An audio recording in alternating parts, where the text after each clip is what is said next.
am in Pittsburgh. I recently went to the TCIA Expo in Pittsburgh. I was supposed to be debuting my Monkey Beaver Speedline kit, but sadly it is still in production. I did take the prototype with me, the only one in existence, and definitely could have sold a few of those. I did, however, procure some cool stuff from Rock Exotica. The new larger Omni block, which I have already been using at work, and the Transporter 2, which is a beautiful piece of kit by Rock Exotica for hanging up the saw quickly or storing easily other gear. The Transporter is not out yet, but it will be. Hold on a sec. This is August. Yeah.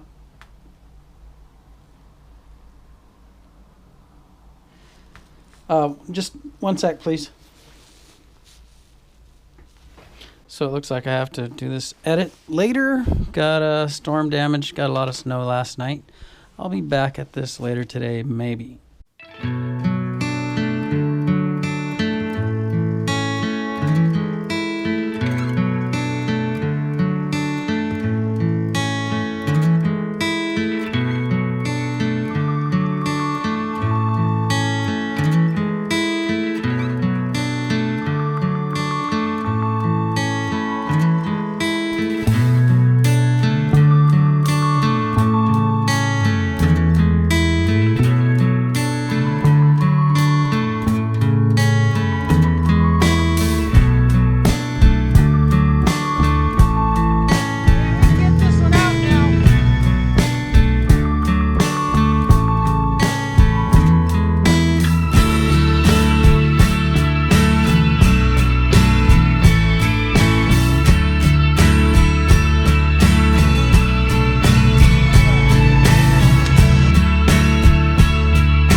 Okay, so that was a bit of a distraction, but it led to 3 other jobs.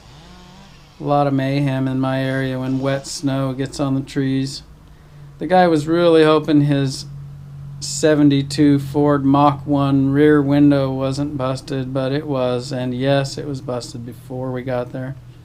We got it off of there without doing any further damages. Anyhow, where was I? Yes, the Transporter 2.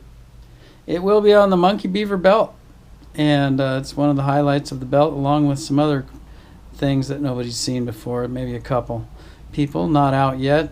Cool things coming with that belt. Hope to have that out early in 2016. Also, through treestuff.com, I managed to run into Michael Frankhauser and got a golden ticket for a new addition to the Haas system, which is going to make SRT upward mobility quite a bit cooler. And poking around the Cheryl booth, I found some cool stuff that I will be showing later, one of which is in this video, the Safebloc. I've seen this up close a few times and even featured it in the X video that I made, I don't know, probably over a year ago now. But now I have one in possession, and it was perfect for the tree that is the subject of this video. No, you can't get on that route. We might switch to a short tag line.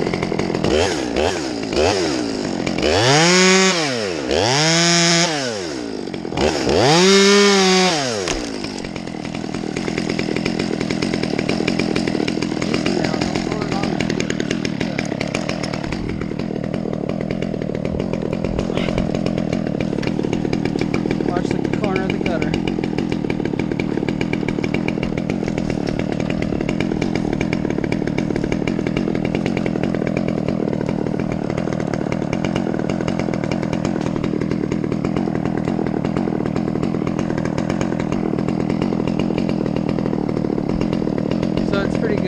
of control without, like,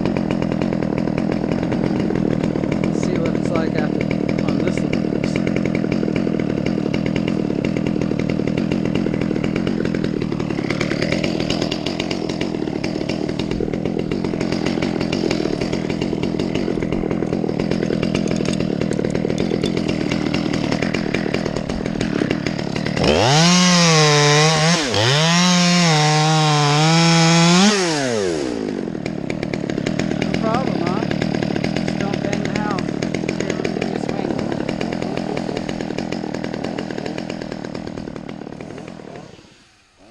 Okay, so what we were talking about in our headsets right there was how smooth the Safebloc was functioning. In other words, whether the guys could run things, whether there was too much friction to run something small, and adequate friction to hold something of substantial weight. We used no lowering device, and you can see here that we went through one redirect and then only through 2 holes of the Safebloc because I wasn't going to take anything huge.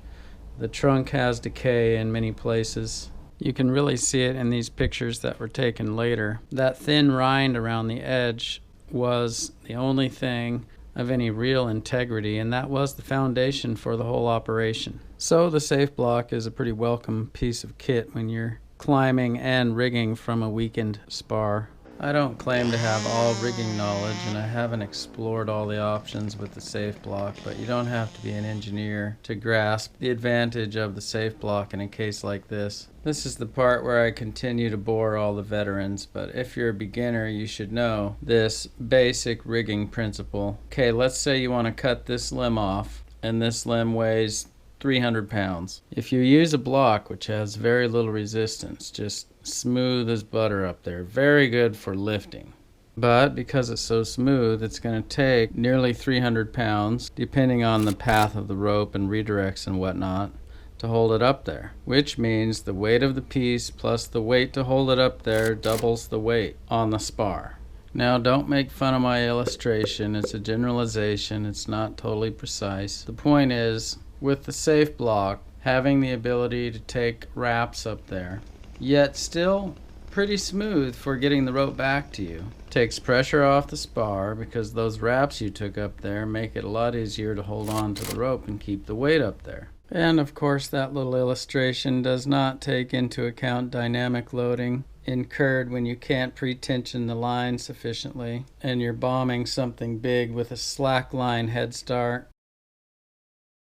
Any fast-moving object that comes to a sudden stop is going to exponentially apply forces to whatever's holding it.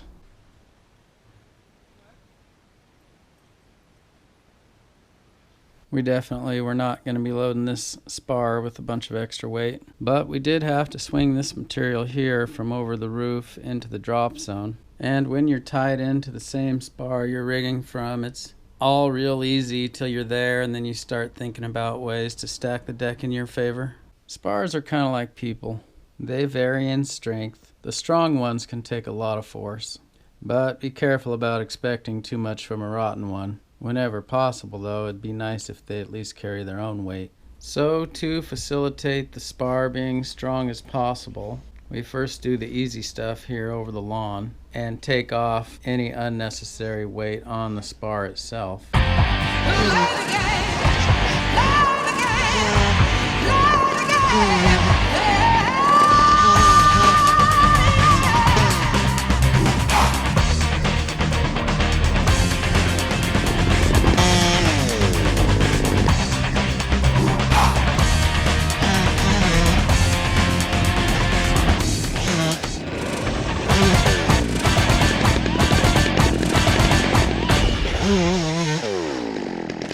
The guys were talking in our headsets about this truck over here, laughing about the way they had parked it up on this pile of dirt like it was in some kind of truck advertisement or something.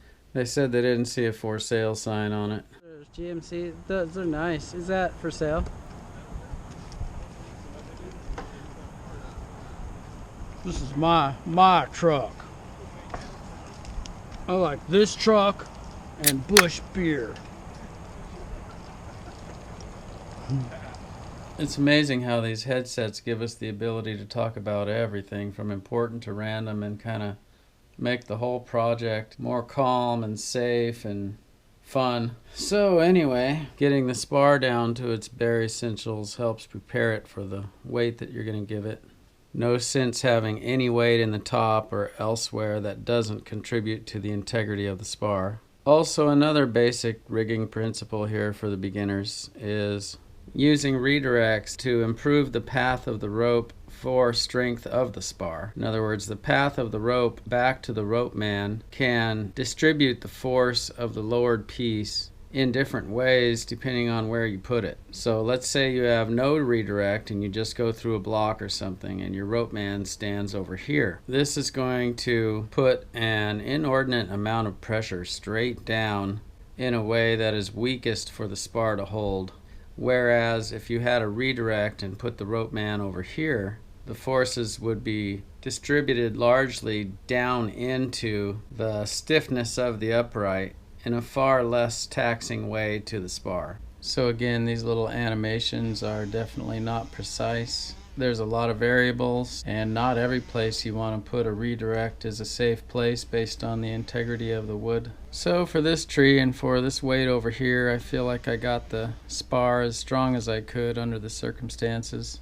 And after that, I just keep things small and cut off everything that doesn't look like a stump. I've always kind of shied away from real heavy rigging. Well, maybe not always. I actually have broke some spars. But I don't mess around with this stuff much anymore. If it looks marginal, I'll take it easy. I had a maple spar break one time with me in it. I'll tell that story sometime.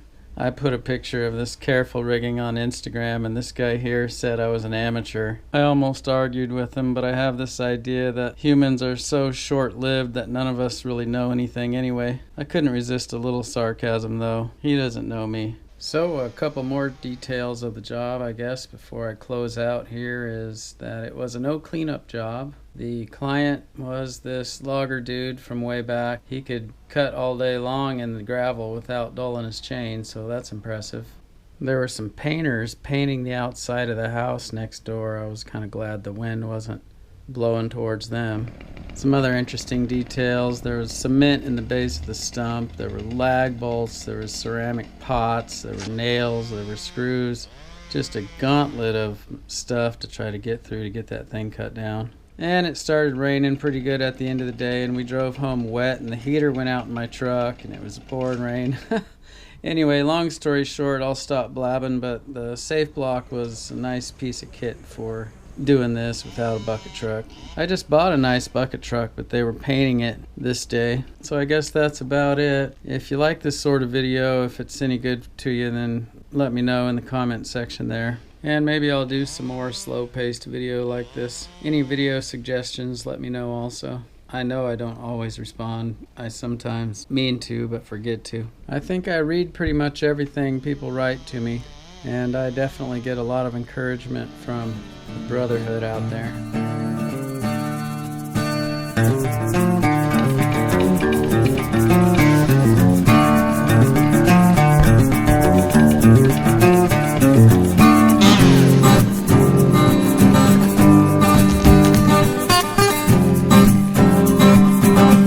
For a little bit of MacGyver resourcefulness here, we took this old rolled up carpet and used it to protect the lawn on this side and the irrigation that ran along the edge of it. I use whatever's around me. It's amazing how everything you need is usually right around you. Just seems like life is like that. It feels like some kind of adventure quest game. I feel like we're put here for a reason, so we'll find whatever we need if we just look around. The next checkpoint, the next weapon, the next tool, whatever it is we need to do the job we're made for. Thanks for watching. Be careful out there.